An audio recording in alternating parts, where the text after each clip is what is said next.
12 земјоделски здруженија ќе бараат итна средба со министерот за земјоделие Љупчо Николовски. Иницирани по вчерашната владина одлука, цените на клучните земјоделски производи да бидат лимитирани.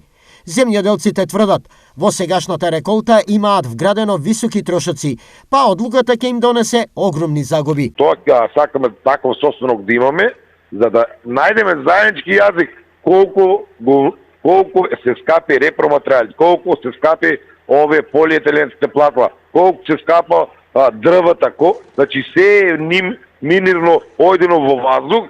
За жал, не знам само дали ќе не разберат. Земјоделците уште вчера се пожалија дека одлуката е задоцнета. Исходот за нив ке е фатален. Таа требало да се случи во јануари. Таа ситуација што се права сега е со задоцнување. Тоа требаше да се направи во јануари, во февруар месец, кога тогаш немаме лични индивидуално собствено производство. А ние, нашето собствено производство, сега го загрузуваме со овие мерки. Зошто го загрузуваме? Затоа што нафтата беше 100 денари.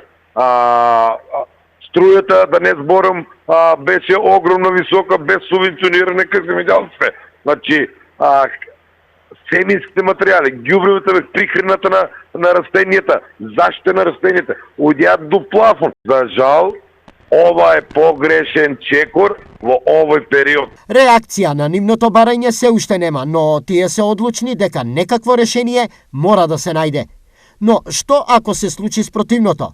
Да нема средба, да нема разговор, ниту решение. Дојдеме до ситуација каде што ќе протестираме или ред други работи. За подсетување, со владината одлука вчера цените на доматите е замрзната на 70 денари за килограм, 75 на краставиците, 60 на кромидот, 90 на зелениот пипер, 75 на гравот, како и на останатите 6 од вкупно 11 производи, чии цени се најдоа под мраз, а ќе стартуваат од утре.